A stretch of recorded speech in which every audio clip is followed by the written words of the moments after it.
अच्छा, ये अंबिका योग निकेतन has come with a बस।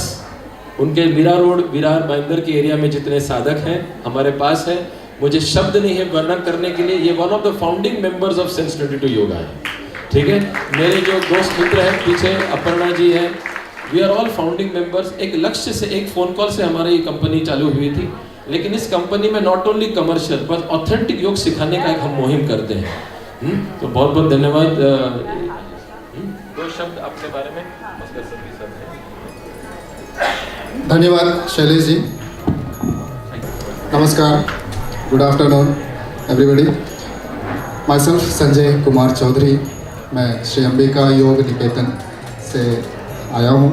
आज हमें ये मौका मिला, आज हमें ये एक अच्छा सा अपॉर्चुनिटी जो मिला है अपने अंबिका योग निकेतन को प्रमोट करने का, उसके बारे में लोगों को बताने का। तो अंबिका योग निकेतन, श्री अंबिका योग निकेतन अगर देखें तो श्री अंबिका कुटीर से निकल करके बना हुआ एक उसका ही ब्रांच है। परम पूज्य हाठी योगी श्री निकाम गुरु जी के आदर्शों को हम फॉलो करते हैं। घंटाली मित्र मंडल ने बहुत अच्छा यहाँ पे परफॉर्म किया अभी, और कहीं ना कहीं घंटाली मित्र मंडल भी हमारे गुरु जी से परिचित है। तो हम एक ही योग के मार्ग पर चलने वाले लोग हैं। हम एक दूसरे के मूल्यों को, तथ्यों को जानते हैं, समझते हैं। जो चीज़ें आपने यहाँ पर मैं अभी बताई, वही चीज़ों को हम लोग थोड़ा सा और आगे की तरफ लेकर के जाएंगे आज इस वर्कशॉप के जरिए।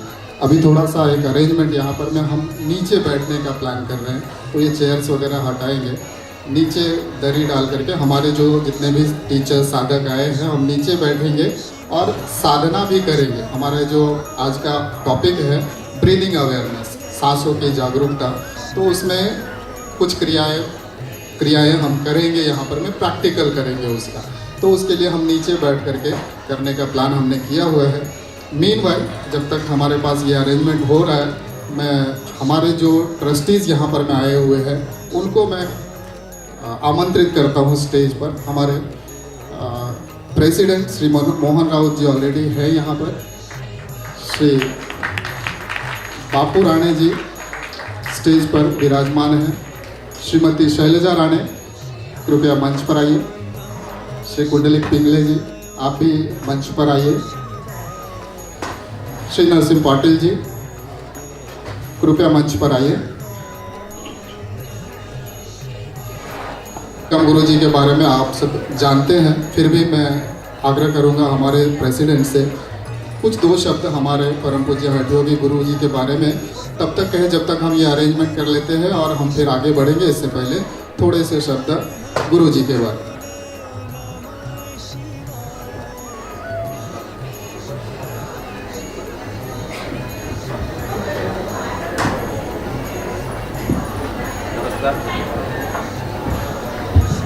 हेलो, नमस्कार सर्व उपस्थित सज्जन हो।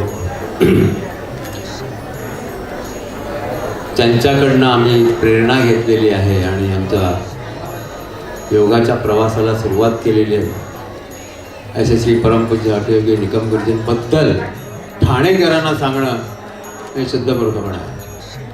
मी त्यांच्या चरित्राविषयी काही बोलणार नाही, सगळ्यांना माहिती आहे त्यांना, कारण ठाण्याचा हा जो पश्चिम भाग आहे हा गुरुजींनी त्यावेळेला व्यापलेला होता।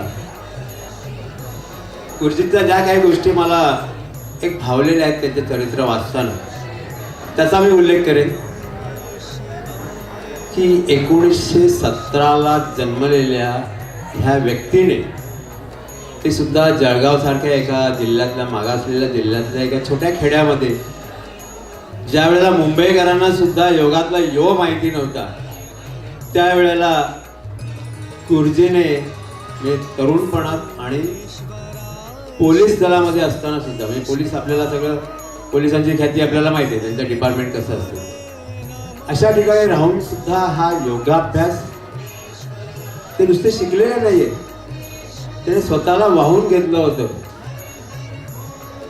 कुंभक प्राणायाम नावाची जी गोष्ट आहे, जी इतरत्र कुठे सहसा शिकवली जात नाही, त्याने एक एक कुंभक प्राणायाम पैसे देऊन त्या काळामध्ये वेगवेगळ्या अवलियांकडनं ते कुंभक प्राणायाम शिकून घेतलेले होते आणि ते आत्ता त्यांनी पुस्तक रूपाने आपल्यासमोर मांडलेलं आहे. त्यांचं योग मंथनसार त्या पुस्तकामध्ये प्राणायामबद्दल त्यांनी भरपूर लिहिलेलं आहे. अगदी ध्यानापर्यंत, समाधीविषयी त्यांनी काही लिहिलेलं नाही आहे विशेष, पण ध्यानापर्यंत कसं जायचं ते त्या प्राणायामपर्यंत त्यांनी आपल्या लोकांना आणि त्यांच्या शिष्यांना चांगला शिकवलेला आहे. आणि तो कुंभक प्राणायामचा प्रसार आणि प्रचार आमची संस्था ही मुंबई, पालघर, ठाणे विभागात सगळं आपण करतोय. तर गुरुजींबद्दल म्हणजे मला हे एवढं प्रचंड म्हणजे काय आपण काही संत परमात्मा आपण पाहिलेले नाहीत, पण गुरुजींकडे मी शिकलेलो आहे. त्रैमासिक वर्ग त्यांच्याकडे मी त्यांच्या आश्रमात जाऊन शिकलेलो आहे आणि मला ते माझा एक परम भाग्य आहे की अशा व्यक्तींचा एक 3 महिन्यापर्यंत काय ना सहवास मला लाभला होता.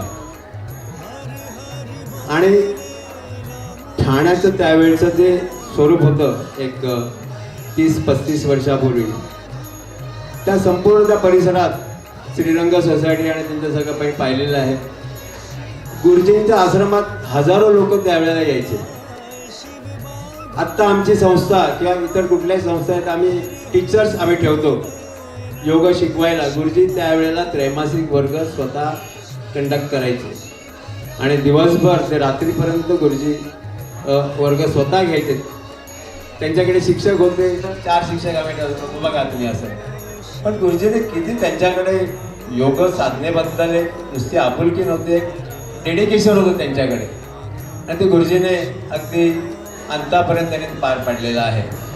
गुरुजीने अगदी जवाहरलाल नेहरूंना सुद्धा शीर्षासन करताना पाहिलेलं आहे आणि कसं चुकीच्या पद्धतीने ते शीर्षासन करतात हे गुरुजीने त्यांच्या वरिष्ठांना सांगितलं. म्हणे हे आपले PM आपले हे जे शीर्षासन करतात ते काही बरोबर नाही, यांचा दुष्परिणाम त्यांना खूप भोगायला लागला. आणि झाले तसं की त्यांना त्यावेळेला म्हणजे हाय बीपीचा त्रास होते. पंडितजी आपले कोमामध्ये गेले होते. तर गुरुजींचा हा बारीक सारीक अभ्यास त्यांच्या अनेक पुस्तकामधून आपल्याला दिसतो. तर गुरुजींविषयी माझ्या मते मला जेवढं जे भावतं ते मी तुमच्यापुढे मांडलं. धन्यवाद.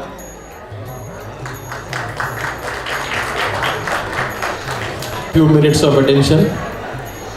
जो योग साधक यहाँ पे आपको नज़र आ रहे हैं, they are from Ambika Yog निकेतन और तहे दिल से मैं आपका सबका स्वागत करता हूँ. मंच में आप देखेंगे हमारे ट्रस्टीगण हैं फ्रॉम अंबिका योग निकेतन. स्वागत करता हूँ श्री मोहन राउत, प्रेसिडेंट अंबिका योग निकेतन. तालियों से प्लीज स्वागत किया जाए. श्रीमती शैलजा राणे, ट्रेजरर. पैसे का काम है तो बगल में बैठे हैं. और श्री बापू राणे जी, श्री नरसिंह पाटिल, श्री कुंडक पिंगले और मेरे परम मित्र संजय जी चौधरी. आप देखेंगे कि कितने स्फूर्ति से, एंथुसियाज्म से पूरे लोग आए हैं और जो हमें सपोर्ट किया है तहे दिल से सर बहुत बहुत धन्यवाद. आज जो ट्रस्ट है श्री अंबिका योग कुटीर, ये हमारे गुरुजी जो अंबिका योग कुटीर में मैंने जो योगा किया था, श्री निकम गुरुजी, इनके गाइडेंस पे चलता है. ये भी ऑथेंटिक योगा स्कूल है और सेल्फ इंडू योगा से मैं उनको आश्वासन देता हूँ कि हमारा पूरा सपोर्ट रहेगा आपका काम कार्यरत और आगे बढ़ाने के लिए. तो एक प्रेयर से चालू करते हैं गुरुजी के नाम.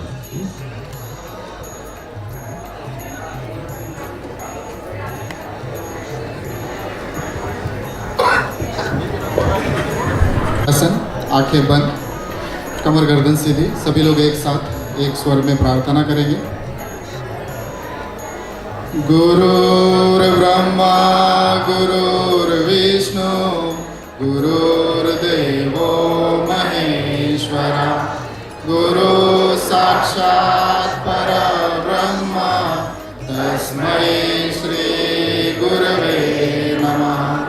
सर्वेपि सुखिनः सन्तु, सर्वे सन्तु निरामयाः, सर्वे भद्राणि पश्यन्तु मा दुःखमाप्नुयात्। ॐ सहना भवतु सहनौ भुनक्तु सह वीर्यं करवावहै तेजस्विनावधीतमस्तु मा विद्विषावहै। ॐ शांति शांति शांति। गायत्री मंत्र।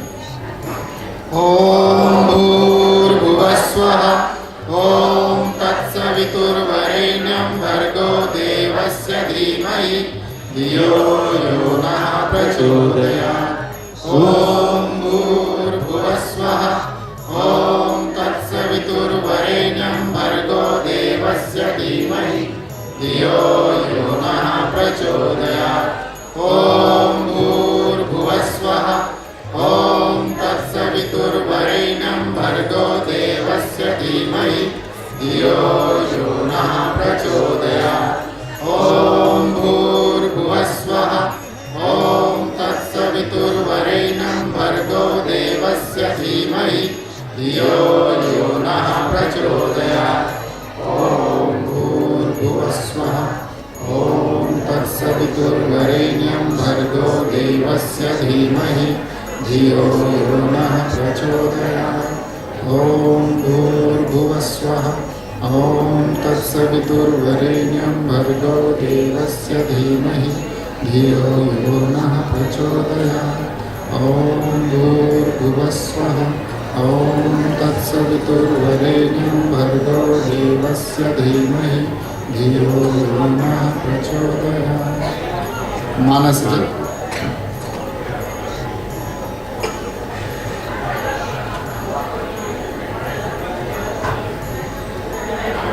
तीन बार ओंकार होगा। रेचिक भरी पूरक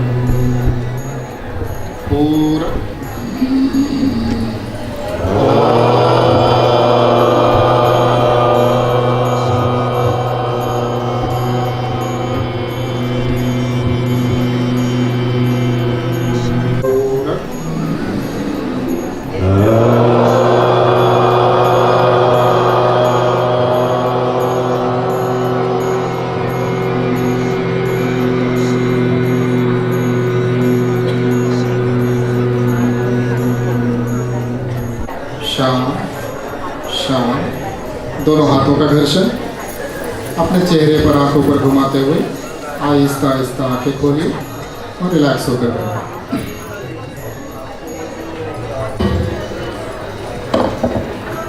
मैंने कहा गुड इवनिंग। एक जोरदार तालियां बजाइए अपने लिए। आप अगर नींद आ रही है, सो रहे हैं तो पहले जाग जाइए। हम शुरू करने जा रहे हैं, श्री अंबिका योग निकेतन शुरू करने जा रहा है आज का वर्कशॉप ब्रीदिंग अवेयरनेस। तो हम शुरुआत करेंगे प्राणाकर्षण क्रिया से। प्राणाकर्षण क्रिया कैसे करते हैं देखेंगे, समझेंगे, साथ में करेंगे भी। प्राणाकर्षण क्रिया, प्राण का आकर्षण करना। प्राण तत्व हमारे शरीर में होता है, यू नो, आप सबको पता है। प्राण तत्व का आकर्षण करेंगे बॉडी में, हमारे शरीर में। तो उस पे जाने से पहले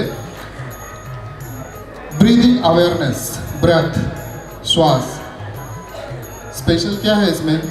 श्वास प्रश्वास हम करते ही है, सब लोग करते हैं, शुरू से लेके लास्ट तक करते हैं। पहले बर्थ होता है, जन्म लेते हैं, वहाँ से शुरुआत करते हैं और एंड तक चालू ही रहता है ना। बिना रुके हुए, बिना थके हुए, बिना किसी रुकावट के अपने आप ही लगातार चलते रहता है। कुछ स्पेशल है उसमें? नहीं ना, कुछ भी स्पेशल नहीं है। हम उस पर ध्यान भी नहीं देते, हमें कोई ज़रूरत भी नहीं पड़ती। We never concentrate on our breath, right. लेकिन हमें श्वास प्रश्वास पर ध्यान देने की ज़रूरत है, बहुत ज़रूरत है। हम जो चीज़ हमें फ्री में मिल जाती है उस पर हम ध्यान नहीं देते। ये हमारे साथ श्री अंबिका योग निकेतन के त्रैमासिक वर्ग में भी होता है। हम फ्री में सिखाते हैं, निःशुल्क देते हैं, तो हमें उस पर हमारे पास ज़्यादा साधक नहीं आते क्योंकि वो फ्री में है ना, उसका वैल्यू नहीं होता। वैसे ही ऑक्सीजन वातावरण में मौजूद है, हमें फ्री में मिलता है, तो हमें उस पर ध्यान देने की ज़रूरत नहीं समझते हैं। लेकिन हमें उस पर श्वास प्रश्वास पे ध्यान देने की ज़रूरत है। ये डायरेक्टली प्रोपोर्शनेट करता है हमारे लाइफ स्पैन से। हम किस तरह श्वास प्रश्वास करते हैं, हमारा बिहेवियर कैसा है, हमारा मन किस तरह से काम करता है, ये सारी चीज़ डिपेंड करता है हमारे श्वास प्रश्वास पर, है ना। बहुत इंपॉर्टेंट रोल प्ले करता है हमारे बिहेवियर पे, हमारे लाइफ स्पैन पे, हमारे लाइफ स्टाइल पे, राइट। तो श्वास प्रश्वास पे हमें ध्यान देने की ज़रूरत है। प्राणाकर्षण क्रिया जैसे मैंने बताया, तो प्राण का आकर्षण, प्राण तत्व को अपने शरीर में लेना। श्वास तो सब लेते हैं, हम कभी रोक भी नहीं सकते श्वास को। हम रोक सकते हैं क्या? नहीं रोक सकते, लेकिन विधाता ने हमें उसको अल्टर करने का थोड़ा सा मौका दिया है।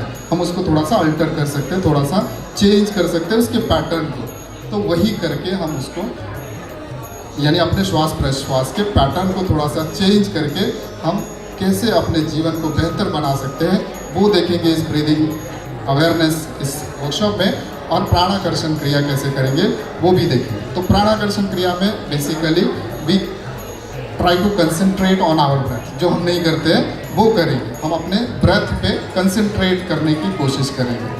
अवेयरनेस हम अपने ब्रेथ के ऊपर लेकर के जाएंगे, राइट। वैसे ही फिर डीप ब्रेथ करेंगे, थोड़ा सा उसमें आगे जा करके डीप ब्रेथ करेंगे, कंसंट्रेट करेंगे ब्रेथ के ऊपर, एब्डोमिनल ब्रेथ करेंगे, फिर थोरासिक ब्रेथ करेंगे, माइंडफुलनेस ब्रेथ, यानी श्वास प्रश्वास ही करेंगे, उसके पैटर्न को थोड़ा सा बदलेंगे, है ना। इससे क्या होगा? प्राणाकर्षण क्रिया से बहुत सारे फायदे हमें मिलते हैं। क्या फ़ायदे मिलते हैं? तो हमारा जो श्वास प्रश्वास की गति है वो कम होने लगती है, हमारा मन शांत होने लगता है, हमारा चित्त स्थिर होता है, श्वास प्रश्वास की गति कम होती है। अब श्वास प्रश्वास की गति कम होती है, इससे क्या फ़ायदे होंगे? श्वास प्रश्वास की गति कम होने से क्या फ़ायदे होंगे? एक छोटा सा एग्जाम्पल मैं बताता हूँ। Do you know how many breath we have in a minute? A human being 17-18 श्वास प्रश्वास हम करते हैं नॉर्मली। और कितने साल जीते हैं? 80 साल, 100 साल पकड़ लेते हैं, ज़्यादा से ज़्यादा 100 साल एवरेज लाइफ होता है। एक रैबिट, एक खरगोश कितना श्वास प्रश्वास करता है? 35-36 श्वास प्रश्वास करता है और 5-7 साल तक जीता है, राइट। वैसे ही एक टर्टल, कछुआ, वो हार्डली एक आधा ब्रेथ 1 मिनट में लेता है और उसकी आयु मर्यादा कितनी होती है? 300-400 साल। ध्यान से समझिएगा, ह्यूमन बीइंग 17-18 श्वास प्रश्वास 100 साल, रैबिट 35-36 श्वास प्रश्वास 5 से 7 साल, और टर्टल एक आधा श्वास प्रश्वास 300-400 साल। What it shows? क्या दिखाता है? It shows the one who have less breath rate, their lifespan is more, right। और यही हम करते हैं, यही यहाँ पर में करने की कोशिश करेंगे। हम अपने ब्रेथ को स्लो डाउन करने की कोशिश करेंगे। तभी तो स्वामी स्वात्माराम जी ने कहा हठ प्रदीपिका में, चले वाते चलम चित्तम निश्चले निश्चलम भवे योगी स्थानु तो आपनोति ततो वायु निरोधे। इट मीन्स व्हेन प्राणा मूव्स चित्ता मूव्स। हमारा जब श्वास प्रश्वास तेज रहता है, हमारा चित्त भी, हमारा मन भी बहुत तेज गति से चलता है। And when it becomes steady, our mind becomes steady, right. तो डायरेक्टली हमारे मन से, हमारे चित्त से इसका संबंध है। महर्षि पतंजलि कहते हैं योगश चित्त वृत्ति निरोधन। तो योग चित्त वृत्ति निरोध कैसे करेंगे? श्वास प्रश्वास पे पहला कंट्रोल करेंगे। या कई बार आपने सुना होगा, हम लोग कहते हैं कि योग यानी मन और शरीर को जोड़ना। तो मन और शरीर को कौन जोड़ता है? कैसे जोड़ता है? ब्रेथ। ये काम आता है, ब्रेथ के जरिए हम अपने शरीर को हमारे मन से जोड़ने की कोशिश करते हैं, राइट। तो बढ़ते हैं प्राणाकर्षण क्रिया की तरफ। आइए सभी लोग वज्रासन में अगर आप बैठ सकते हैं। वज्रासन जैसे यहाँ पर मैं दिखा रहे हैं, सुनीता जी और दीपाली जी, आप इस तरह से बैठिए अगर बैठ सकते हैं। दोनों घुटने सामने जुड़े हुए रहेंगे, शरीर सीधा, back straight, eyes closed, hands बाएं हाथ में दाहिना हाथ रखिए और फोकस करिए अपने ही breath, without forcing, without restricting. Just watch your breath, your normal natural breath.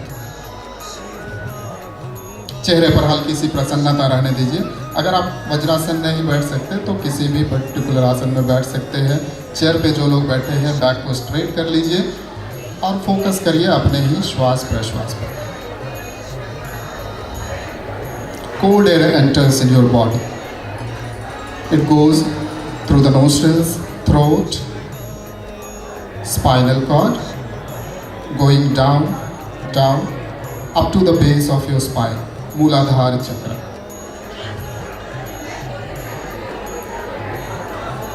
Then exhalation, it goes out. रीढ़ की हड्डी से होते हुए बाहर जा रही है, ऊपर की तरफ जाते हुए थ्रोट से होते हुए, नोस्ट्रिल से होते हुए नासिका मार्ग से बाहर निकल रहा है। वातावरण में मौजूद पॉजिटिव एनर्जी आपके शरीर में एंटर कर रही है। आपकी सारी व्याधियाँ, आपके सारे दुर्गुण, सारे बुरे विचार, सभी कुछ बाहर निकल रहे हैं जब आप प्रश्वास करते हैं। बने रहिए इस श्वास प्रश्वास पर। धीरे से डीप ब्रीदिंग की तरफ चलेंगे। आप लंबा गहरा श्वास भरिए। Inhale deeply, take your own time, do not do it in hurry, very slowly, and exhale slowly. जब आप श्वास भरते हैं पूरा श्वास लीजिए, 100% इनहेलेशन। ये आपके लंग्स की कैपेसिटी को बढ़ाएगा। जनरली हम 50% भी अपने लंग्स की कैपेसिटी का इस्तेमाल नहीं करते। In deep breathing we take 100% inhalation. जारी रखिए। Moving forward, will go for abdominal breath. अब जो श्वास भरेंगे तो पेट में श्वास भरिए। Inhale deeply, expand your stomach.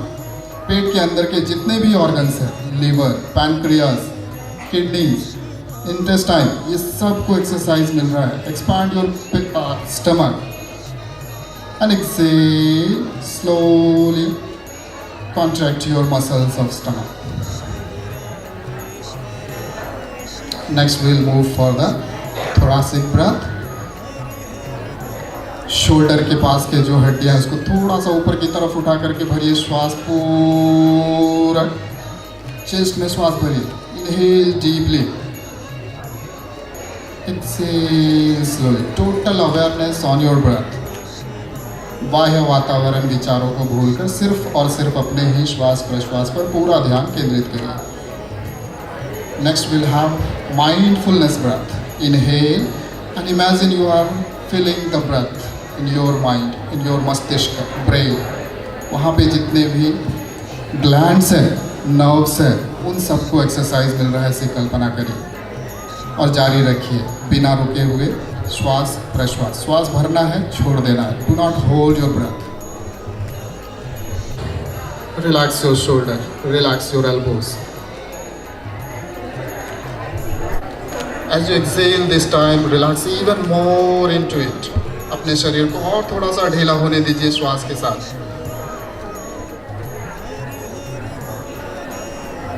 Take one more deep breath.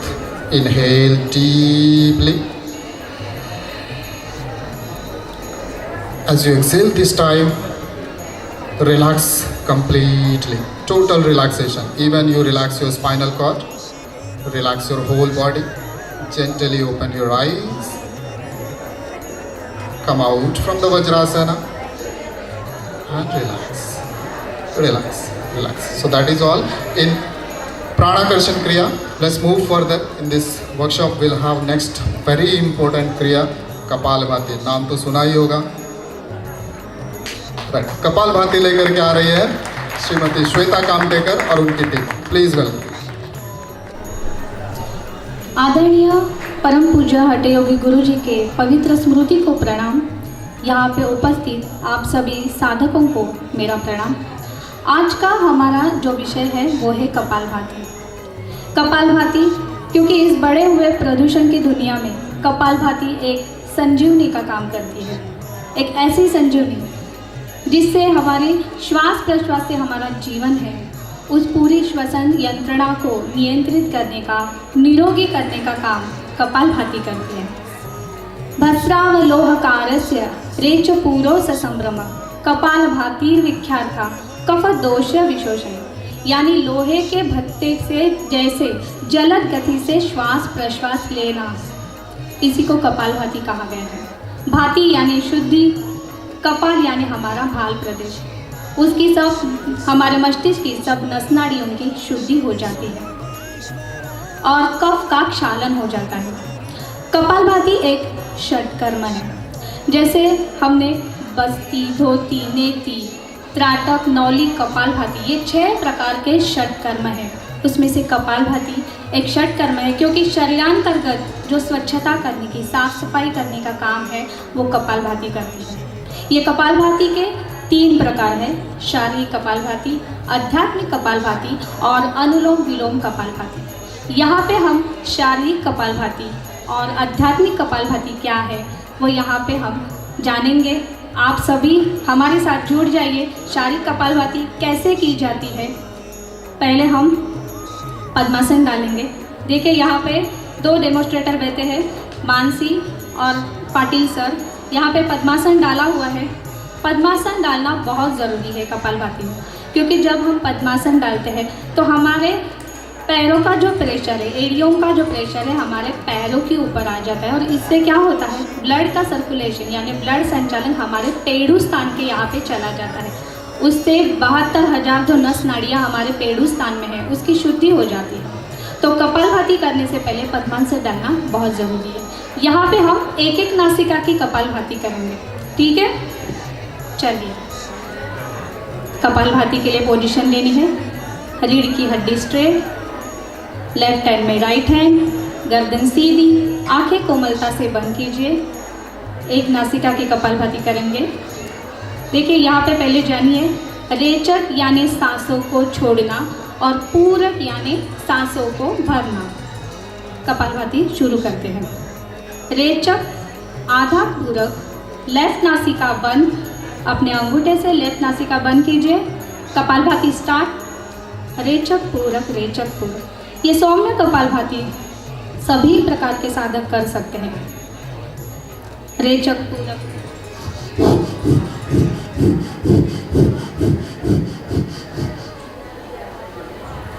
इस कपालभाति में हम 1 सेकंड में 2 स्ट्रोक ऐसे लगा सकते हैं।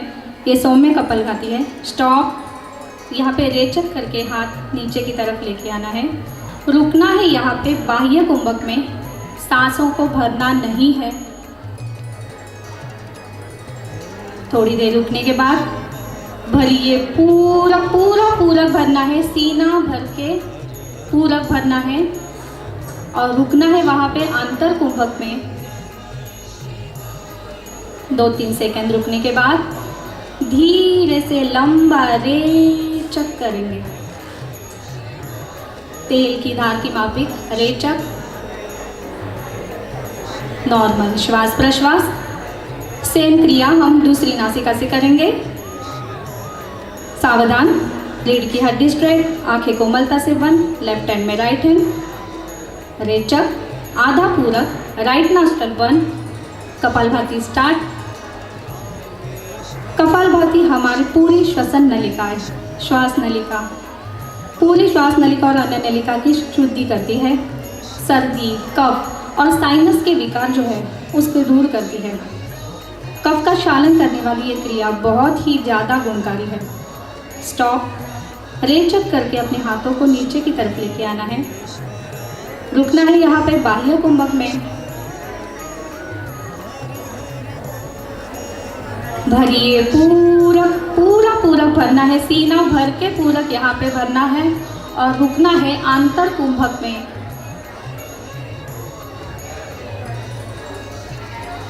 और धीरे से लंबा रेचक करना है। तेल की धार की माफिक रेचक होना चाहिए।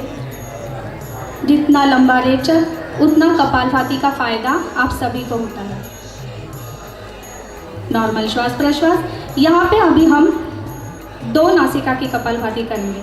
ऐसे हम लोग 54 स्ट्रोक एक नासिका की कपालभाति के 3 राउंड कर सकते हैं। और अभी हम 2 नासिका की जो कपालभाति है वो 108 की कपालभाति, इसके भी 3 राउंड रोजाना कर सकते हैं। यहाँ पे हम कपालभाति देखेंगे। सावधान।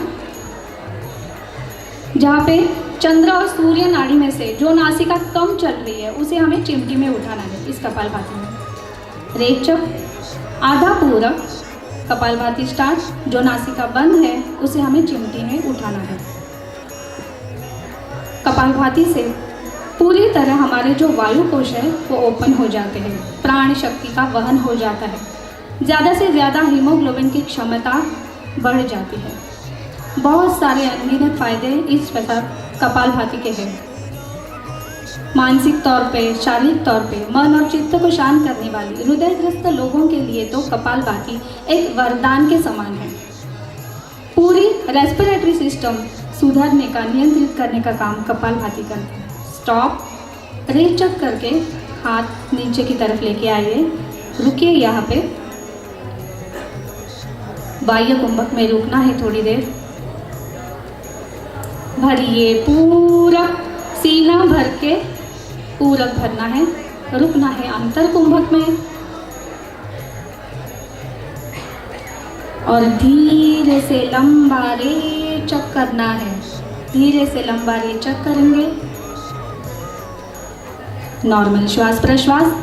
देखिए यहाँ पे गुरुजी ने ये और भी एक अच्छा वेरिएशन दिया है साइड कपालभाति का। साइड कपालभाति के भी बहुत सारे फायदे हैं। तो ये साइड कपालभाति कैसे करते हैं ये भी हम देखेंगे। कपालभाति की पोजीशन देख लीजिए। हमें पहले लेफ्ट साइड में हमारी गर्दन को मोड़ना है। लेफ्ट हाथ पीछे की तरफ जाएगा और राइट हैंड हमारे लेफ्ट घुटनों के यहाँ पे।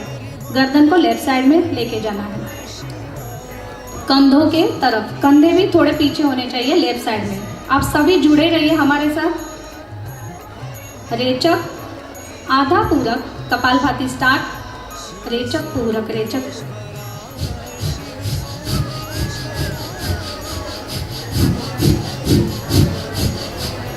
कपालभाति के स्ट्रोक देख रहे हैं आप सभी कैसे हो रहे हैं। स्टॉप, रेचक करके रुकना है। भरिए पूरक, पूरक भर के रेचक करके सामने की तरफ आना है। नॉर्मल श्वास प्रश्वास दूसरी साइड से करेंगे। पोजीशन ले लीजिए दूसरे साइड के भी सेम। गर्दन राइट साइड में अभी आ जाएगी और कंधे हमारे पीछे की तरफ जाएंगे। राइट की तरफ गर्दन, राइट की तरफ। कपालभाति के लिए तैयार। रेचक, आधा पूरक, कपालभाति स्टार्ट। रेचक, पूरक, रेचक, पूरक। जब हम साइड की कपालभाति करते हैं तो इसका क्या फ़ायदा होता है, हमारे लेफ्ट और राइट दोनों भी जो लंग्स है वो उसकी मजबूती हो जाती है, कार्यक्षम बन जाता है, प्राण वायु का वहन हो जाता है।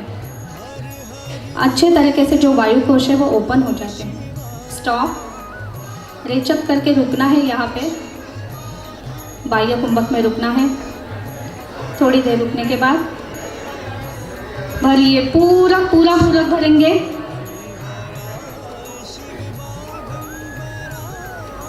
और रेचक करके सामने की तरफ आना है। तो ये होगी हमारी शारीरिक कपालभाति।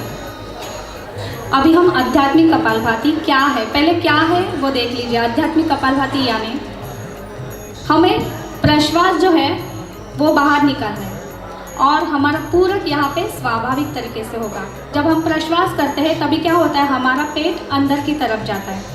जैसे उदाहरण के तौर पे आपके सामने एक मोमबत्ती रखी है, उस मोमबत्ती को अगर आप फूंक मारते हैं तो वो टाइम पे क्या होता है, आपका पेट अंदर चला जाता है। तो यही क्रिया हमें नाक से करनी है, यानी नाक से हमें प्रश्वास करना है, उसी समय पेट हमारा अंदर की तरफ जाएगा। ठीक है, तो कपालभाति यहाँ पे हम करेंगे।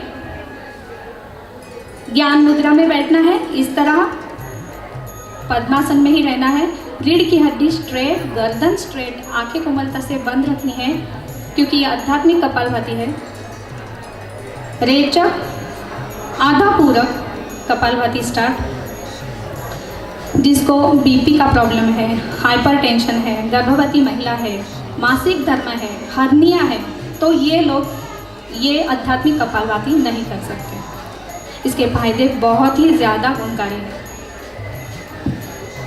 देखिए यहाँ पे क्या हो रहा है, हपके लग रहे हैं पेड़ुस्थान के ऊपर, तो क्या होता है, प्रश्वास जो हम कर रहे हैं उसके कारण उष्णता बढ़ जाती है और उष्णता बढ़ने से क्या होता है, पूरा कार्बन डाइऑक्साइड और जो टॉक्सिन्स है बाहर की तरफ निकलने का काम करते हैं।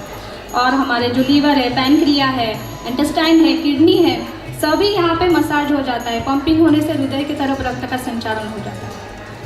स्टॉप। यहाँ पे एक केवल कुंभक की अवस्था प्राप्त होती है।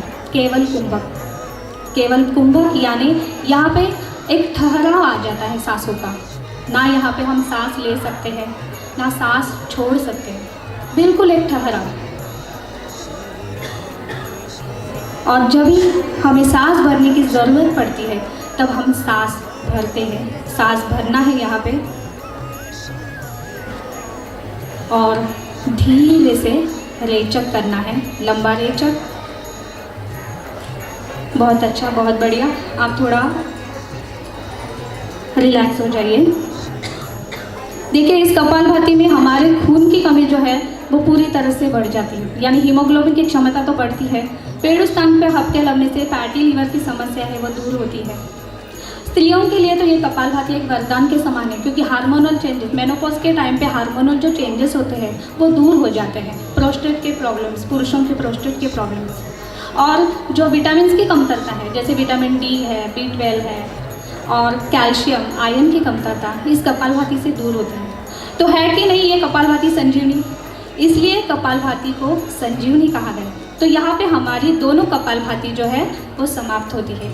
आगे के जो हमारा स्पीकर है, आगे के हमारे स्पीकर हमारे सर है भूपेंद्र सर शाह, और बहुत अच्छा इम्पोर्टेंट टॉपिक है यहाँ पे भी, उज्जयी और उज्जयी प्राणायाम। तो इसी के लिए सभी आप उनका स्वागत करेंगे, क्लैपिंग करेंगे इसके लिए। थैंक यू, धन्यवाद।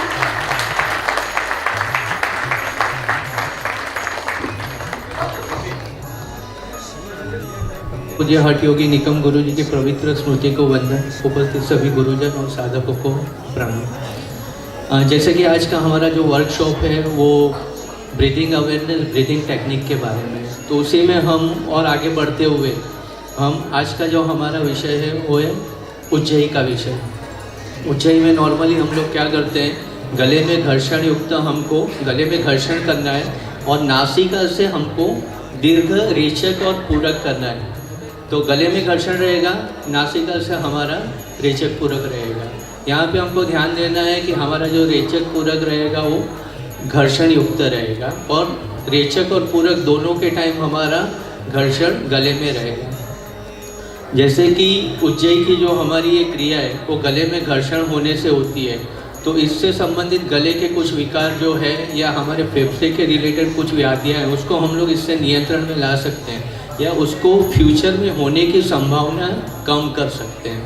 तो उज्जयी के आज हम लोग जो प्रकार देखेंगे वो 3 ही प्रकार यहाँ पे देखेंगे। उज्जयी के थोड़े ज़्यादा प्रकार है, लेकिन हम लोग यहाँ पे नॉर्मली अभी हम 3 ही प्रकार देखेंगे। बैठने की पोजीशन हमारी वही रहेगी, पद्मासन रहेगा। जिनको पद्मासन नहीं हो रहा है वो अर्ध पद्मासन, मांडी डाल के या फिर सुखासन में आप आराम से इसको बैठ के कर सकते हैं। हम लोग साधना जब करते हैं तो आंखें बंद रहती है, लेकिन मुझे लग रहा है कि जो नए साधक है, जो यहाँ पे नए हैं, जिनको ये क्रिया देखनी है तो देख के वो कीजिए। आंखें अपनी बंद मत कीजिए कि आपको क्रिया समझ में ना आए। आप आपकी आंखें खुली रख के इसको देखने का प्रयत्न करेंगे। तो सबसे पहला जो है उज्जयी का प्रकार पहला, यहाँ पे हम लोग क्या करेंगे, नाभि से लेकर कंठ तक हमारा पूरक रहेगा और कंठ से लेकर नाभि तक हमारा रेचक रहेगा। तो रेचक और पूरक दीर्घ रहेगा। तो सभी लोग जो पद्मासन में आ सकते हो पद्मासन में आइए। जिनको अर्ध पद्मासन, सुखासन, जो बैठ के कुर्सी पे बैठे हैं तो उनको कुर्सी पे बैठ के करना है तो ये क्रिया कर सकते हैं। सावधान, रेचक बरो घर्षण पूरक, रेचक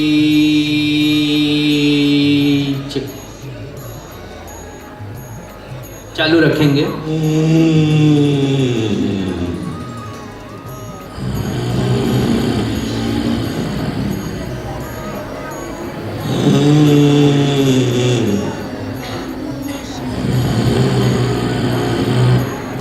रेचक करके रोक सकेंगे।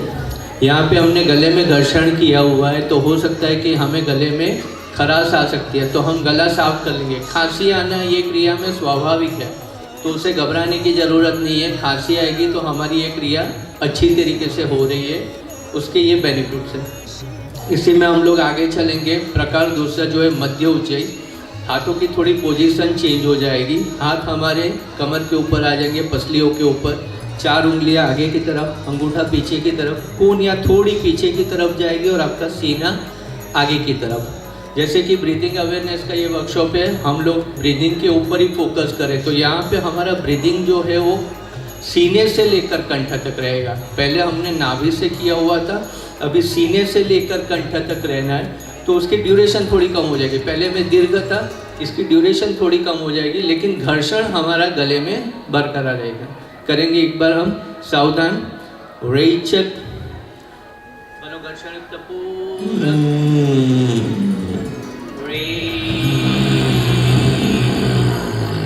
चालू रखेंगे। ये क्रिया हम लोग जब करते हैं तो गले में घर्षण होता है, तो गले की बहुत सारी व्याधियाँ को हम लोग नियंत्रण में ला सकते हैं। फेफड़े की कार्यक्षमता बढ़ती है, ब्लड सर्कुलेशन अच्छी तरीके से होता है। सबसे खास बात, दम, अस्थमा जैसे जटिल बीमारियां हैं उसको हम लोग इससे नियंत्रण में ला सकते हैं, कंट्रोल में ला सकते हैं। और आज के ज़माने में जो कॉमन डिजीज़ है कोलेस्ट्रॉल, उसके ऊपर ये रामबाण इलाज है कि उसको काफ़ी हद तक इस क्रिया करने से हम लोग कंट्रोल में ला सकते हैं। रेचक कर रुकेंगे। ये तीनों प्रकार में हमको फायदे उसी के मिलेंगे जो मैंने अभी बताए। अभी प्रकार तीसरा कर लेंगे, ऊर्ध्व उज्जयी।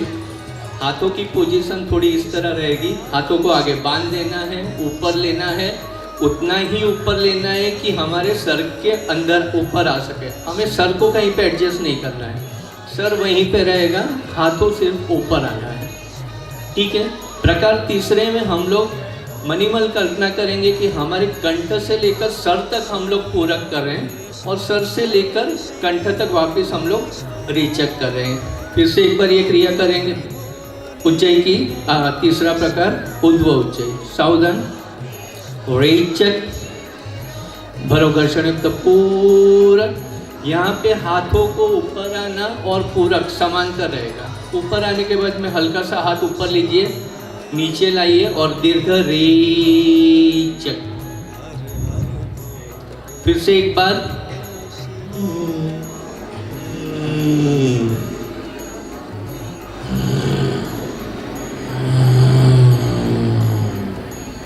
और एक बार,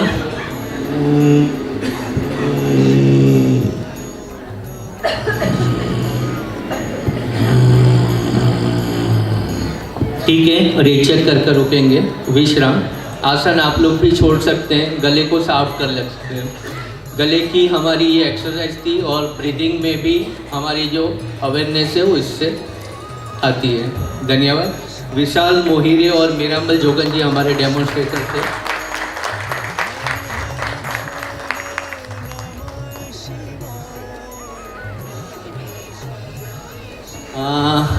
जैसे कि हम लोग अभी तक जो देख रहे थे वो अंबिका योग निकेतन में हम लोग इसको शुद्धि क्रिया के हिसाब से इसको बताते हैं। अंबिका योग निकेतन का जो सिलेबस क्यूरिकुलम है वो अष्टांग योग से रिलेटेड है, जिसमें प्राणायाम चौथा अंग है। यम, नियम, आसन, प्राणायाम, प्रत्याहार, धारणा, ध्यान, समाधि। तो हम लोग आज अष्टांग योग में चौथा अंग प्राणायाम की एक झलक देखेंगे। आपको इसको ये नहीं करना है। नॉर्मली अष्ट प्राणायाम रहते हैं, सूर्य भेदन, उज्जयी, शीतकारी, शीतली, भस्त्रिका, भ्रामरी, मूर्छा और प्लाविनी। उसी में से आज हम लोग देखेंगे उज्जयी प्राणायाम। पहले जो हमने डिफरेंस बता देता हूँ, पहले जो हमने अभी जो किया हुआ है वो उज्जयी क्रिया थी। अभी जो हम लोग ये देख रहे हैं वो उज्जयी प्राणायाम। उज्जयी प्राणायाम की बहुत सारी प्राणायाम जो हम लोग करते हैं तो बहुत कठिन रहता है, तो आप पहले दिन में ही उसको प्राणायाम को आप नहीं कर सकते हो। उसके लिए आपकी शरीर की पात्रता चाहिए, उसके लिए आपकी बहुत सारी प्रैक्टिस चाहिए। तो अंबिका योग निकेतन में सबसे पहले हम लोग 6 महीना 9 महीना साधक को पहले शुद्धि क्रिया की, जैसे कि कपालभाति देखा, प्राणाकर्षण क्रिया देखा, उज्जयी देखा, पीछे भी 2-3 क्रिया आप देखेंगे। वो सब की प्रैक्टिस 6 महीना 9 महीने होने के बाद में आपकी पात्रता होती है प्राणायाम के लिए। तो तुरंत ही हम लोग प्राणायाम के ऊपर नहीं जाते हैं।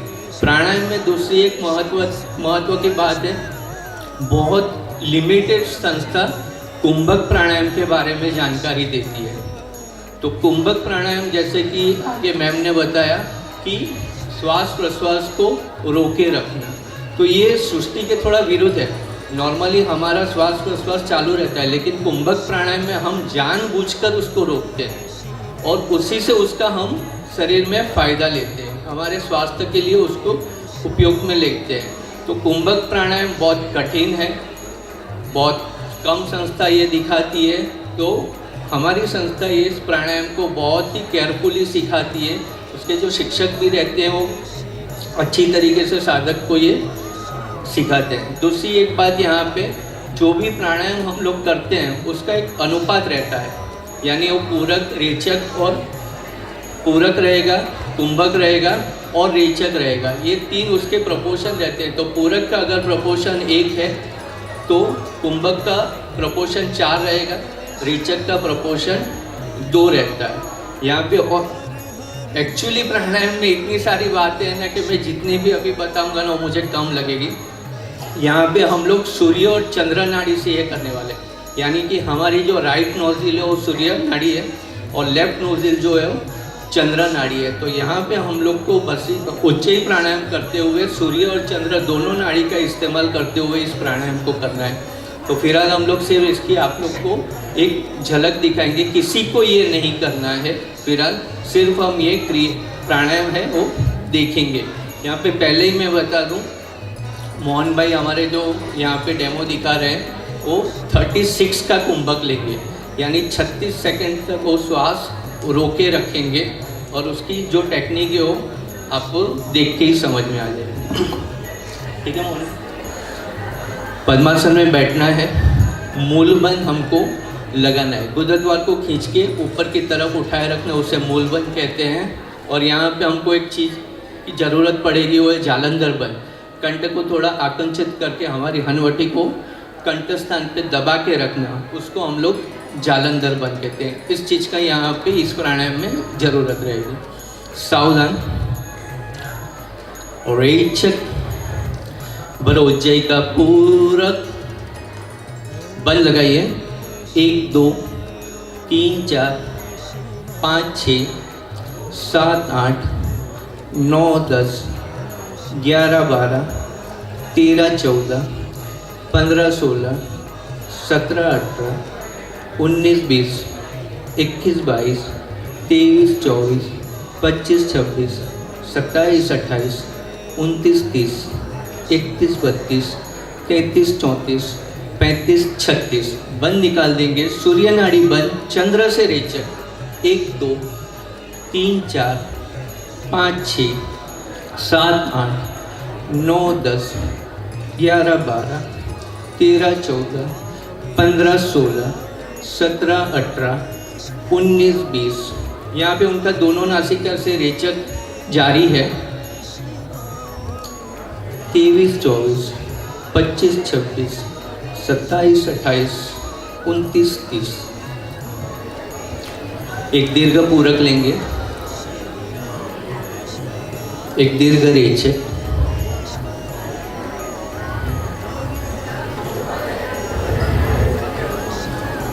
धन्यवाद। उन्होंने जो पूरक भरा हुआ था उसके बाद उन्होंने 36 सेकंड तक श्वास रोके रखा था और एक नोजल से, यानी कि सूर्य बंद कर चंद्र से उन्होंने 18 का रेचक किया हुआ था और फिर उन्होंने बाकी का रेचक दोनों नासिका से चालू रखा था। मोहन भाई की कैपेसिटी 36 की नहीं है, वो 48 के ऊपर भी जाते हैं, लेकिन आज थोड़े समय की कमी की वजह से हमने ये ड्यूरेशन थोड़ा शॉर्ट किया हुआ है। तो ये थी हमारे कुंभक प्राणायाम की एक हल्की सी झलक। इसके आगे और एक इम्पोर्टेंट सब्जेक्ट है जो है ओमकार का, जिसके बारे में आपको बताएंगे साइली चांपानेकर और उनकी टीम।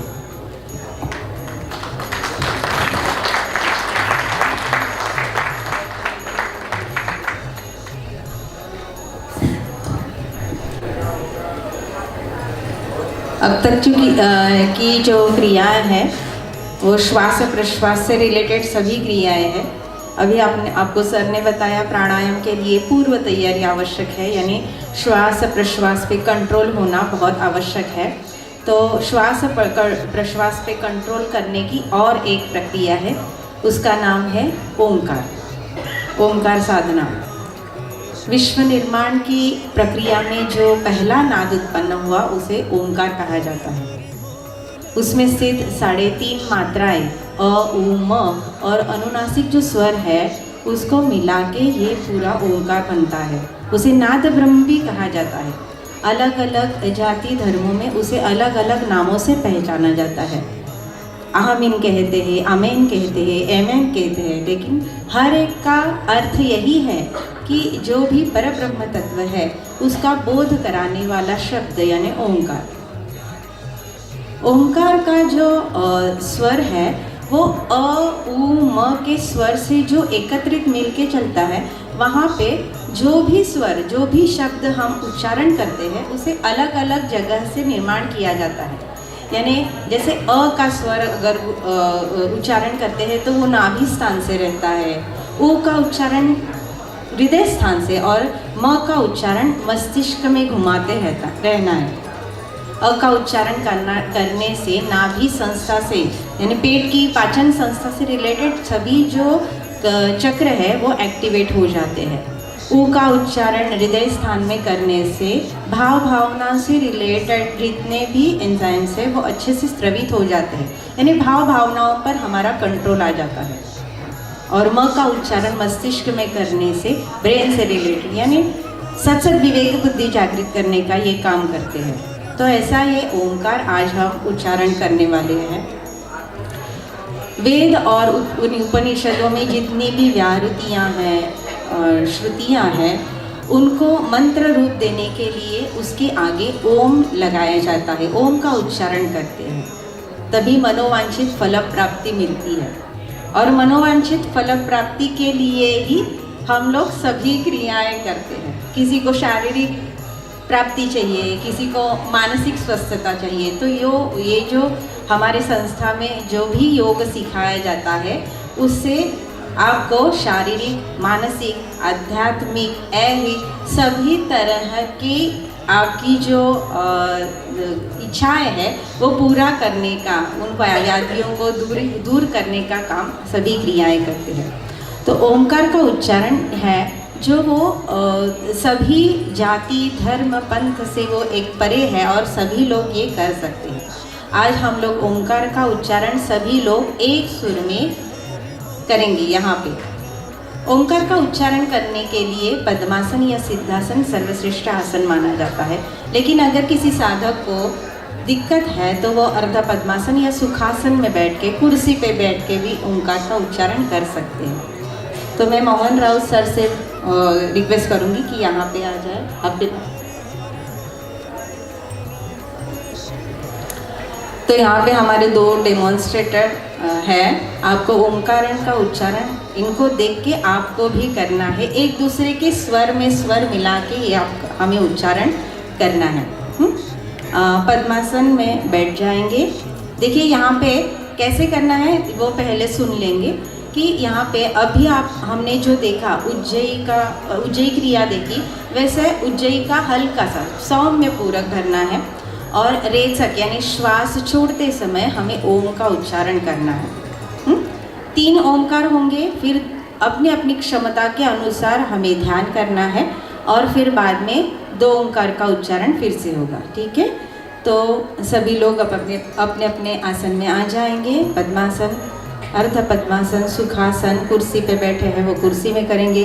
रीढ़ की हड्डी सीधी रखेंगे, आंखें कोमलता से बंद। देखिए जैसे जैसे आँखों पर तनाव है, मन में विचार शुरू है, तो आँखों पे वो तनाव अपने आप आ जाता है। तो आँखों को सजगता से देखेंगे, वहाँ पे तनाव है तो निकाल दीजिए। पूरे शरीर को ढीला छोड़ देंगे। श्वास प्रश्वास पे ध्यान देंगे। दीर्घ श्वास और दीर्घ प्रश्वास करेंगे। 2-3 नॉर्मल श्वास प्रश्वास होने के बाद भरिए उज्जयी का पूरक ओंकार शुरू।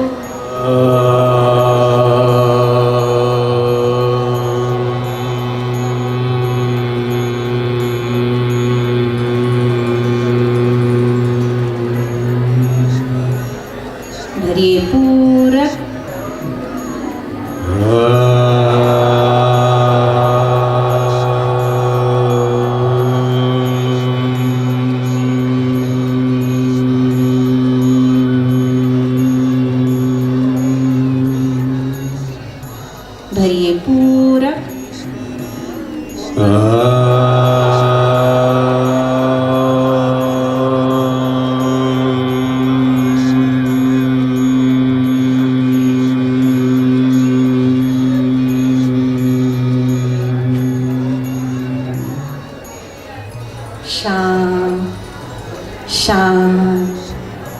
शांत, आंखें बंद ही रहेंगी।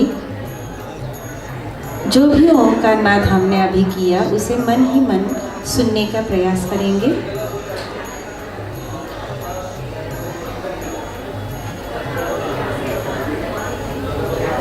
उससे जो भी कंपन पैदा हो रहे हैं, हमारे पूरे शरीर की संस्थाएं हैं, उसको अच्छे से क्रियाशील बना रही है।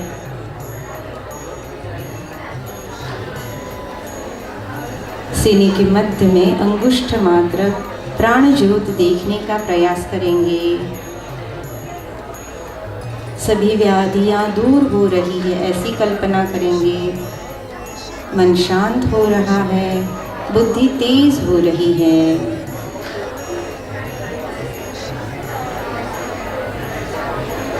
मनोकायिक बीमारियां जैसे हाइपरटेंशन है, एंजाइटी है, बीपी है,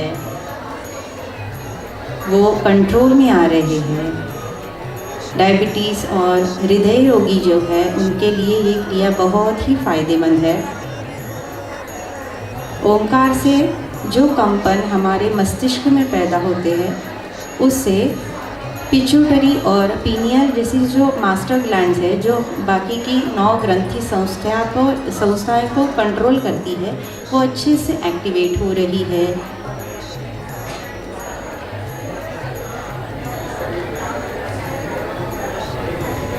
कंठ दोष, स्वर दोष दूर हो रहे हैं।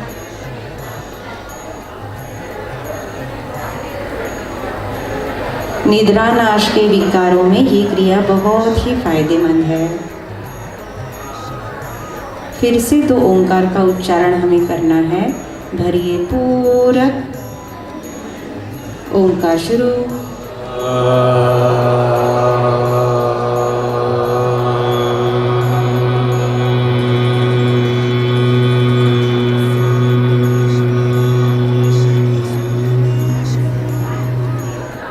भरिए पूरक, ओंकार शुरू।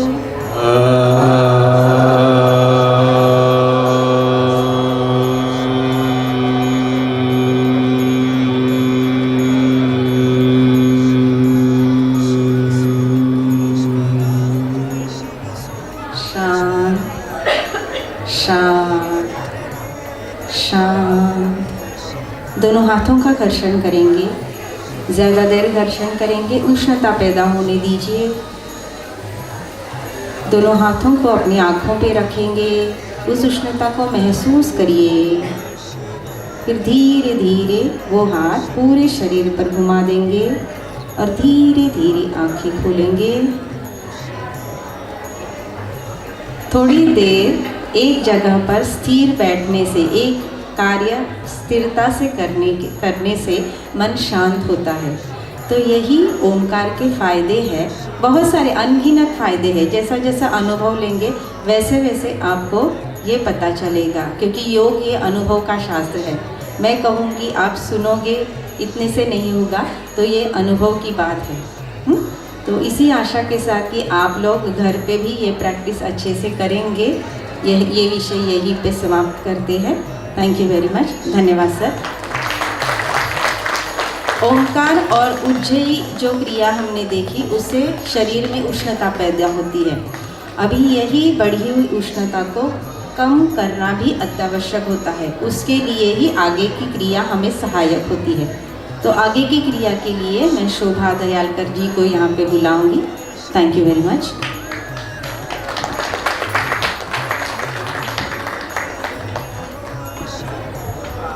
नमस्कार। परम पूज्य हठ योगी निगम गुरु जी को मेरा सादर प्रणाम। आप सभी को मेरा प्रणाम। हम शरीर की उष्णता कम करने वाली कुछ क्रियाएं यहाँ पे देखेंगे और सब इनके साथ करेंगे भी। यहाँ पे जो कि कूलिंग ब्रीथिंग है, शीतली, शीतकारी और वायुसार, जो हमें श्रेया मैडम और कालिंदी मैडम यहाँ पे उसका प्रात्यक्षिक दिखाएंगे। फिर हम लोग वो देख के करेंगे। सबसे पहले शीतकारी क्रिया देखते हैं। पद्मासन में बैठेंगे, लेफ्ट हैंड में राइट हैंड रहेगा, सावधान अवस्था। ये मुंह से रेचक पूरक करके करने वाली क्रिया है। सबसे पहले रेचक, और दांतों को मिचकर दांतों के पीछे जीभ लगाएंगे और दांतों की दरार से सी सी आवाज़ करते हुए दीर्घ पूरक भरेंगे।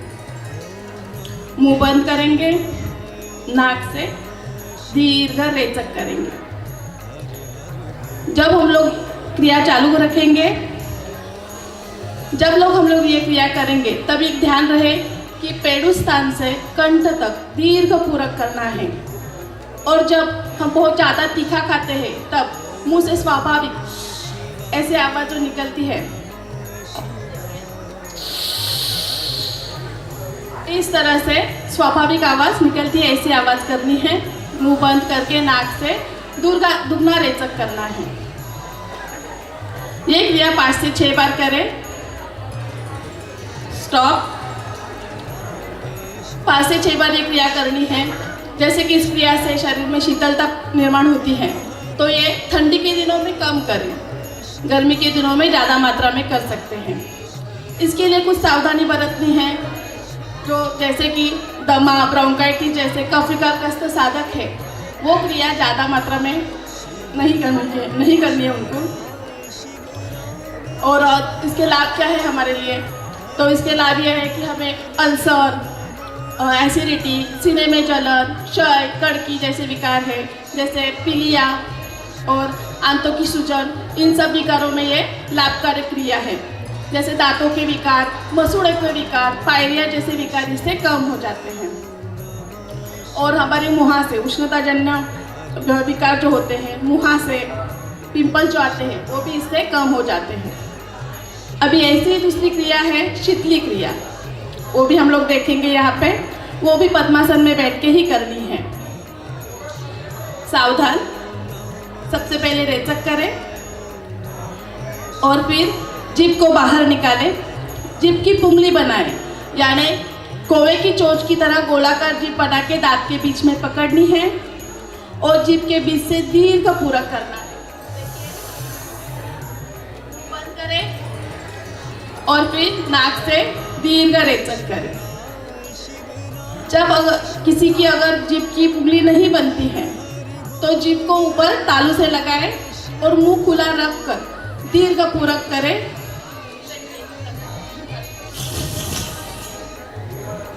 फिर नाक से दीर्घ रेचक करें। यह भी क्रिया 5 से 6 बार करनी है। स्टॉप। 5 से 6 बार करनी है और फिर रुके, क्योंकि ये भी इसमें भी वही शीतलता निर्माण हो जाती है। इसीलिए जिन लोगों में ज़्यादा गर्मी के प्रॉब्लम है तो वो ये साधक ज़्यादा से ज़्यादा कर सकते हैं। अभी हमने इसमें देखा कि इस क्रिया में हम जीभ का आकार गोलाकार बनाते हैं, कोवे की चोंच की तरह, इसलिए इसको काक मुद्रा या काकी मुद्रा भी कहते हैं। और वैसे ही इस क्रिया से कुछ समय के लिए अपने शरीर में पानी की कमी पूरी हो जाती है, इसलिए इसको प्यास लड्डू भी कहते हैं। अगर ज़्यादा प्यास लगे, आसपास पानी ना हो, तो हम लोग ये क्रिया कर सकते हैं। तथा बहुत ज़्यादा गर्मी लगने लगे तब भी हम लोग ये क्रिया कर सकते हैं। उष्माघात में भी ये दोनों क्रियाएं बहुत लाभकारक हैं, इसलिए दोनों क्रिया के लाभ भी सब समान हैं। अभी आगे की क्रिया है जो हमारे पाचन संस्था से निगडित है, वायुसार।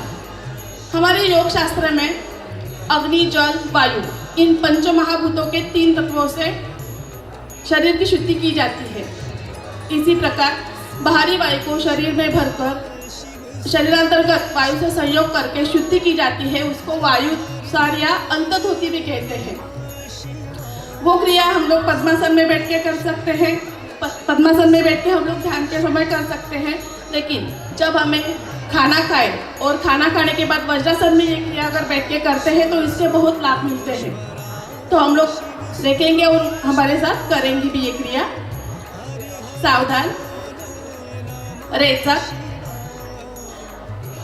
अभी ओठों का हम लोग ओ कहते हैं, उस तरह गोलाकार चंबू बना ले और बाहर सीटी बजाने समान बाहरी वायु को ज़्यादा से ज़्यादा मुंह के भीतर खींचना है, दीर्घ पूरक करना है, मुंह बंद करना है और वो हवा को निगल जाना है।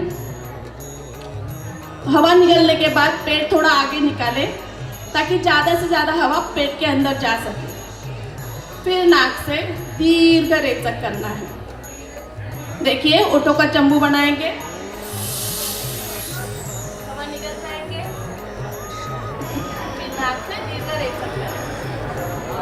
इस प्रकार ये क्रिया 8 से 10 बार करनी है। उसके पश्चात पेट पे गोलाकार हाथ घुमाएं। पेट पे हाथ गोलाकार घुमाएंगे 5 से 6 बार। क्रिया होने के बाद हमें जल्दी से डकार आ जाती है। जो साधक वात प्रकृतिग्रस्त साधक होते हैं उनको बहुत जल्दी डकार आ जाती है। अगर ज़्यादा डकार आने लगे तो आराम से लेटना है। सीधे लेटकर पेट पे हाथ घुमाते रहिए, बहुत तुरंत आराम मिल जाता है। अभी इस क्रिया के लाभ क्या है? तो इस क्रिया से हमने देखा बाहरी वायु को हम लोग अंदर लेते हैं तो ज़्यादा से ज़्यादा प्राणवायु का प्रवाह हमारे पेट में बढ़ता है और पाचन क्रिया में सुधार आता है तथा अल्सर, सीने में जलन, एसिडिटी, इन विकारों में भी इससे लाभ पहुंचता है। पेट की गैस की तकलीफें दूर होती है, पेट के स्नायु इससे मजबूत हो जाते हैं और हमारे आंतों की अच्छे से सफाई होती है और भूख भी अच्छी लगती है, पाचन संस्था की शुद्धि होती है। इस प्रकार ये तीनों क्रियाएं बहुत लाभकारक है जो हम लोग आसानी से कर सकते हैं। अभी आगे वैशाली कर्णे मैडम अनुलोम विलोम प्राणायाम के बारे में जानकारी देंगी जो कि हमारी नाड़ी शुद्धि के लिए बहुत आवश्यक है। हम लोग को देखेंगे। धन्यवाद। Thank you ma'am.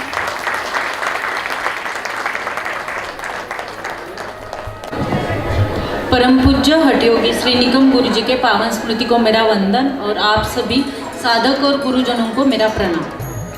आज हम अनुलोम विलोम श्वास प्रश्वास एक क्रिया के बारे में जानेंगे। एक्चुअली हमारे संस्था में प्राणायाम अर्थात हम कुंभक प्राणायाम ही रेफर करते हैं। तो ये है अनुलोम विलोम श्वास प्रश्वास हमारे लिए, लेकिन जनरली ये प्राणायाम करके बाहर सभी लोग जानते हैं। श्वास प्रश्वास मतलब क्या? एक जनरल क्रिया जो हमें पता भी नहीं चलती हम करते हैं, लेकिन इसमें क्या है? अनुलोम विलोम प्राणायाम। तो प्राणायाम में क्या है? इसमें कंट्रोल रहता है मन का। मन की जागरूकता के साथ हम ये क्रिया करते हैं। हम जो नेचुरल श्वास प्रश्वास रहता है उसमें हम रेचक और पूरक यानी ब्रीद इन और ब्रीद आउट का टाइम का कुछ लिमिट नहीं रहता, लेकिन ये मन की सजगता के साथ रहता है। इसमें जो हम ब्रीद इन करेंगे या फिर ब्रीद आउट करेंगे उसका एक लिमिटेड टाइम रहेगा। उसकी हम मन की पूरी जागरूकता के साथ इसे करेंगे। ये है अनुलोम विलोम श्वास प्रश्वास के लिए। अष्टांग योग है, उसमें हर एक जो अंग है वो जो पहला अंग है वो दूसरे अंग का प्रिपरेटरी ये रहता है, अंग रहता है। तो जैसे हमने पहले अष्टांग योग देखा है, यम, नियम, आसन, प्राणायाम, प्रत्याहार, ध्यान और समाधि। हमारा एम है समाधि के टूवर्ड्स, हम फर्स्ट स्टेप से जाने वाले हैं। सो हमारी बेसिक शुद्धि क्रिया और यम नियमों के तत्वों के दृढ़ पालन से हमारी मन की और शरीर की शुद्धि हो जाती है। आसनों से हमारा मन सशक्त बनता है, हमारे जो फेफड़े हैं, लंग्स है, सारे सिस्टम्स है, मोस्टली नर्वस सिस्टम, वो हमारा स्ट्रॉन्ग होता है। तो इसके बाद जो हम क्रिया करते हैं वो है प्राणायाम। प्राणायाम में क्या करते हैं? हम कंट्रोल करते हैं। तो उस पर हमारे थोड़े से फेफड़ों पे, हृदय पे थोड़ा तनाव आ सकता है क्योंकि हमें आगे जाके उसका स्ट्रेंथनिंग करना है। तो वो करने के लिए हमारे आसनों से हमें वो स्ट्रेंथ मिल जाती है। तो हम प्राणायाम अभी देखेंगे, वो है अनुलोम विलोम प्राणायाम। पहले अभी आप सबको पता है चला है कि प्राणायाम या फिर कोई भी श्वासन क्रिया करनी है तो आप मोस्टली अगर आइडियली पोजीशन है पद्मासन की, लेकिन एज पर अपने अपने कैपेसिटी से हम पद्मासन, अर्ध पद्मासन, सुखासन कोई भी इसमें कर सकते हैं। तो आइडियल पोजीशन के लिए हम बैठेंगे पद्मासन में। बैक रीढ़ की हड्डी सीधी रहेगी, शोल्डर रिलैक्स्ड, फेस रिलैक्स्ड। हम लेफ्ट हैंड जो है वो रहेगा ज्ञान मुद्रा में, राइट हैंड नासिकाग्र मुद्रा। नासिकाग्र मुद्रा पहले दिखाएंगे। नासिकाग्र मुद्रा में हमारा जो तर्जनी और मध्यमा है उसे फोल्ड करना है। जो राइट थंब रहेगा वो हमारी राइट नोस्ट्रिल बंद करने के लिए, and little finger and Anamika वो जो दोनों रहेंगे वो लेफ्ट नोस्ट्रिल बंद करेंगे। जो अग्नि का प्रतीक है वो सूर्य नाड़ी बंद करेगा और जो पृथ्वी और जल का प्रतीक है वो चंद्र नाड़ी बंद करेगा। ये इसका ये रहेगा। ओके, हाँ, आंखें बंद रहेंगी। पहले सूर्य बंद करेंगे, राइट नॉस्ट्रिल बंद, सभी लोग किए तो भी चलेगा। देन 1 मिनट पहले हम सभी लोग एक बार ये मुद्रा दिखाएंगे। हाँ, ओके, पहले पूर्ण रेचक करेंगे। राइट नॉस्ट्रिल बंद, चंद्र से पूर्ण पूरक करना है। चंद्र बंद करेंगे, लेफ्ट नॉस्ट्रिल बंद, राइट नॉस्ट्रिल से सूर्य से रेचक करना है। अभी 1-2 सेकंड बाह्य कुंभक में रुक के सेम नॉस्ट्रिल से सूर्य से फिर से पूरक करना है। पूरी श्वास भरनी है, पूर्ण पूरक। राइट नॉस्ट्रिल बंद, सूर्य बंद, चंद्र से धीरे से प्रश्वास करना है। लंबा रेचक करना है, स्लोली करना है। अभी बाह्य कुंभक 1-2 सेकंड से फिर से पूरक करना है। सेम नॉस्ट्रिल से चंद्र से पूरक करेंगे। चंद्र बंद, सूर्य से धीरे से रेचक करना है। क्रिया जारी रखेंगे। इसमें हमारा सिर्फ नासिका मार्ग बंद हो सके इतना ही प्रेशर हमें नासिका पे डालना है, ज़्यादा प्रेशर देने की ज़रूरत नहीं है। इनिशियली हम क्या करेंगे, जितना हम पूरक करते हैं उतना ही हमें रेचक करने की इनिशियली करेंगे। लेकिन आगे हमें जब हम आगे प्राणायाम टुवर्ड्स ये जाएंगे कुंभक प्राणायाम, तो हमारा रेचक दुगना होना चाहिए। ऐसा आइडियली जो रेशो रहता है ना प्राणायाम का वैसे रहता है। तो इसलिए जितना इनहेल करते हैं उससे डबल टाइम हमें आगे जाके एक्सहेल करना है। इनिशियली हम जितना समान रखेंगे, इनहेल और एक्सहेलेशन दोनों समान रखेंगे। क्रिया जारी रखनी है। हमने क्या किया था, पहले राइट नॉस्ट्रिल बंद की थी, लेफ्ट से इनहेल किया था, ये स्टार्ट किया था। हमारा एंड एक आवर्तन का कब होगा, जहाँ से हमने स्टार्ट किया है वहीं पे हमें रुकना है। तो हमने लेफ्ट नॉस्ट्रिल से श्वास लेना शुरुआत की थी, तो वहाँ से जब एक्सहेल आउट होगा तभी वो एक आवर्तन कहलाएगा। इसलिए जब सूर्य बंद चंद्र से पूरक रहता है, चंद्र बंद सूर्य से रेचक, ये आधा रहेगा। सो इसलिए जब आप लेफ्ट नॉस्ट्रिल से एक्सहेल करते हो, चंद्र से एक्सहेल करते हो, तभी आपकी ये क्रिया पूर्ण एक आवर्तन कहते हैं उसे। अभी इसलिए हम जब हमें ये क्रिया रोकनी है, तब हमें चंद्र से रेचक करना है। चंद्र से पूर्ण रेचक करते हुए हम रेचक करके रुक जाएंगे।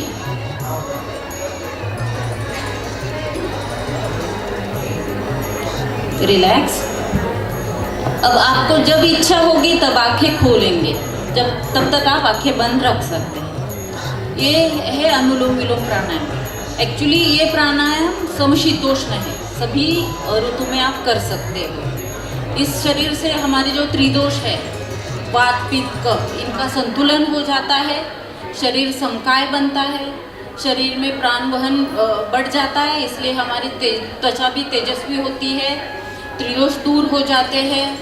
और ये प्राणायाम है जो आने वाली क्रियाओं का बेसिक प्रिपरेटरी है।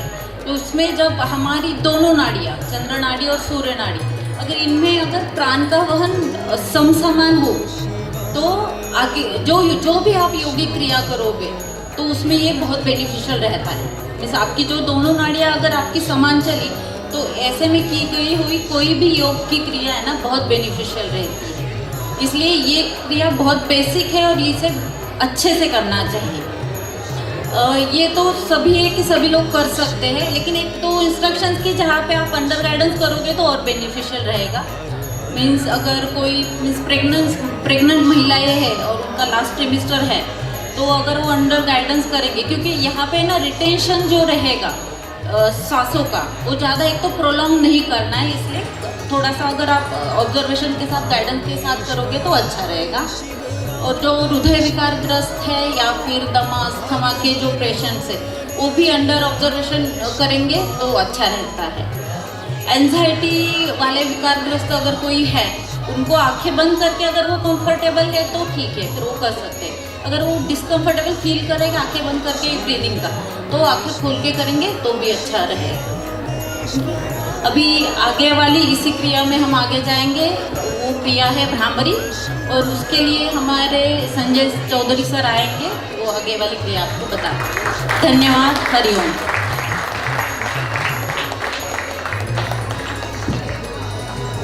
थैंक यू वैशाली जी। इस वर्कशॉप के आखिरी दौर में हम लोग पहुंच चुके हैं। मूविंग फॉरवर्ड टू भ्रामरी प्राणायाम और उसके बाद में शांति पाठ करेंगे। 5 मिनट में हम कंप्लीट करेंगे इस पूरे वर्कशॉप को।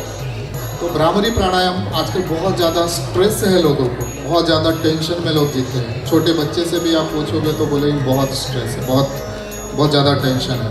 तो इस तरह के जो मनोकायिक समस्याएं हैं, स्ट्रेस हो, टेंशन हो, एंजाइटी हो, डिप्रेशन हो, इंसोम्निया हो, इन सब में बहुत ज़्यादा फ़ायदेमंद है। तो हम लोग साथ साथ में करते हुए चलेंगे। आप पोजीशन ले लीजिए भ्रामरी प्राणायाम के लिए षण्मुखी मुद्रा का।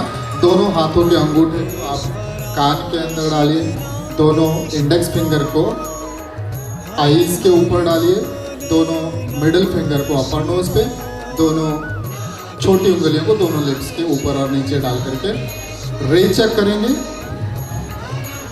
भर लीजिए पूरा। While exhalation, you try to create a sound of humming.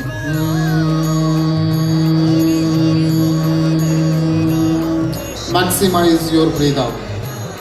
उस साउंड को सुनते रहिए, पूरा अटेंशन आपके साउंड के ऊपर ही होगा। इनहेल, एक्सेल विद भ्रमर गुंजन। रेचक करते करते आप आवाज निकाल।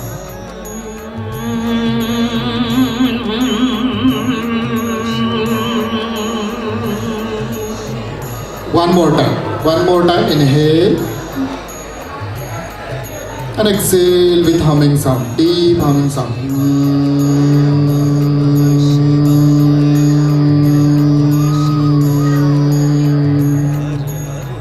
This sound gives you soothing effect on your nervous system, on your brain. हाथ नीचे कर लीजिए, आंखें बंद ही रखिए। यहीं पे हम शांति पाठ करेंगे।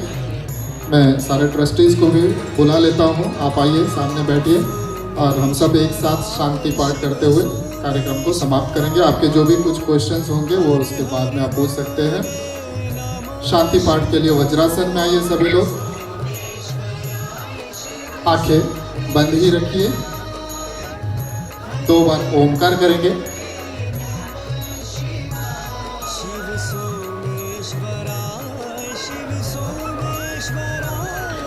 दो बार ओंकार करेंगे। रेचक भरिए पूरा।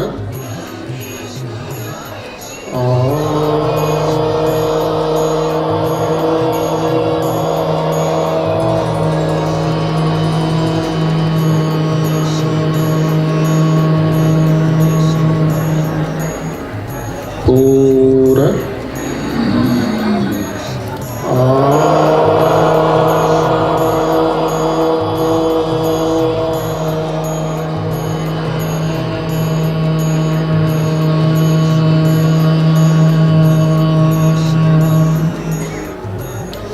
दोनों हाथ जोड़ लीजिए।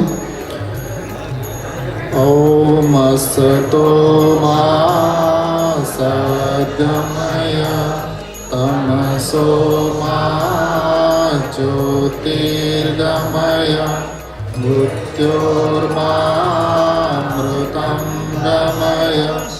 ओम शांति शांति शांति। अपने दोनों हाथों का घर्षण करिए, हथेलियों को गर्म होने दीजिए। दोनों हथेलियों को अच्छी तरह घर्षण करके अपने आंखों पर ले चलिए। फील द हीट, उष्णता जो निर्माण हुआ है उसे फील करिए। एक बार फिर से दोनों हाथों का घर्षण। इस बार दोनों हाथों को अपने पूरे चेहरे पर घुमाइए। Massage your forehead, your cheeks. One more time, दोनों हाथों का घर्षण। और इस बार अपने पूरे चेहरे पर घुमाते हुए, पूरे शरीर पर घुमाते हुए धीरे धीरे धीरे दोनों हाथों को नीचे लेकर आइए। सहजता से आंखें खोल दीजिए और relax. Come out from the वज्रासना।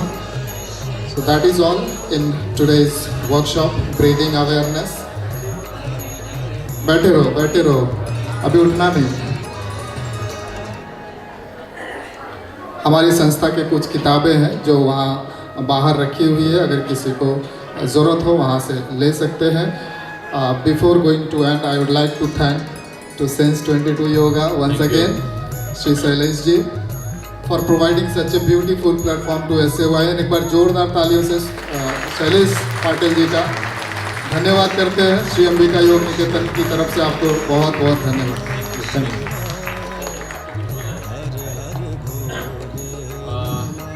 आपको सबको साधक और योग सेवक लोगों को प्रणाम। बहुत अच्छा लगा जो ऊर्जा आपने यहाँ इस हॉल में जनरेट की है वो बहुत ही ज़बरदस्त था।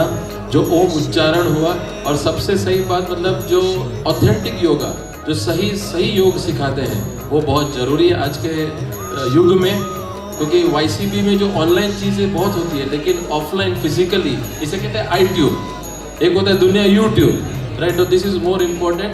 संजय जी तो मेरे अपने फाउंडिंग मेंबर्स हैं सेंसिटिविटी योगा के। ऐसे हम 6 टीचर्स हैं जिन्होंने सेंसिटिविटी योगा की हमने संकल्पना और कल्पना की थी और यहाँ तक पहुँचे हैं। और यहाँ तक पहुँचने का जो ताकत दी है वो संजय जी के हमारे संगत से ये इतना बड़ा ऊर्जा यहाँ पे डेवलप हुआ है। जब हमने टीचर ट्रेनिंग कोर्स का जब अनाउंसमेंट किया तभी भी संजय जी ने काफ़ी हेल्प की, क्योंकि कई सारे माइनर इश्यूज चीज़ें होती है। ये YouTube और सस्ताग्राम के कारण बहुत ही कन्फ्यूजन है मार्केट में। तो यहाँ पे संजय जी का ज्ञान, उनकी जो लगन योग की तरफ की जो एक पढ़ाई है वो हमें बहुत काम में आई। आप बहुत ही क्या बोलते हैं उसको, यू आर ब्लेस्ड कि ऐसे वरिष्ठ लोग योग में जो काम कर रहे हैं, संजय जी काम कर रहे हैं, आपको फिजिकली मिलने को आपको हो रहा है, वो बहुत बड़ी उपलब्धि है। तो one more round of applause for everybody.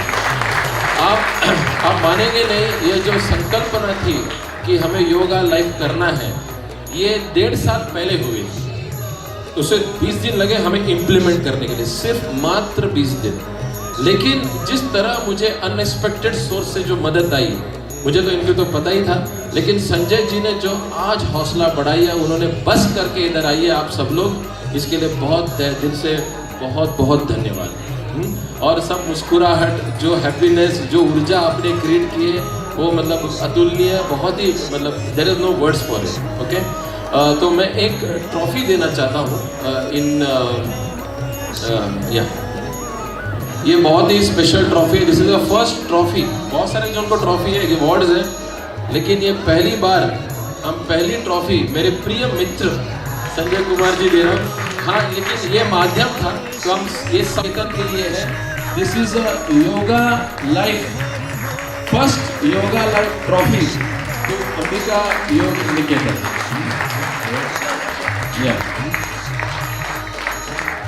ये इवेंट अब दिसंबर में जाएगा विले पार्ले, नवी मुंबई, पुणे, नासिक और योगा लाइफ का हम फेस्टिवल मनाने जा रहे हैं। उसमें आपकी भागीदारी रहेगी, ये मुझे 100% मालूम है, राइट। और ये और एक चीज़ मुझे शेयर करनी थी कि जिस लगन से आप कर रहे हो, छोटे भी है बड़े भी है, और आप जिस इनोसेंस से इनको बिलीव किया, वहाँ मुझे तो मिले नहीं थे आप, बराबर। कई लोगों ने कहा ऐसे शैलेश जी वहाँ है, कुछ योगा लाइफ हो रहा है, पता नहीं हॉल कैसे दिखता है। फिर राणे साहब से मेरी बात हुई थी बीच में, वो मला माहिती है तो हॉल कैसा है, मला जाऊन बघायचं है, नो। बट बाद में उन्होंने बोला चलो ठीक है, बात हो गई, छोड़ देते हैं। और आपने उस विश्वास से इधर आए, वो सबसे बड़ी चीज़ है। And trust is a beginning of progress. और जब आप होते हैं ना सरेंडर, जैसे घंटाली मित्र मंडल, आप ना you surrender to your teachers, ये बहुत जरूरी है अगर आगे बढ़ने के लिए। तो ये ट्रस्ट आपने दिखाया हम पे, इसीलिए तहे दिल से धन्यवाद। मुझे कुछ देना है, मैं थोड़ा आपके हाँ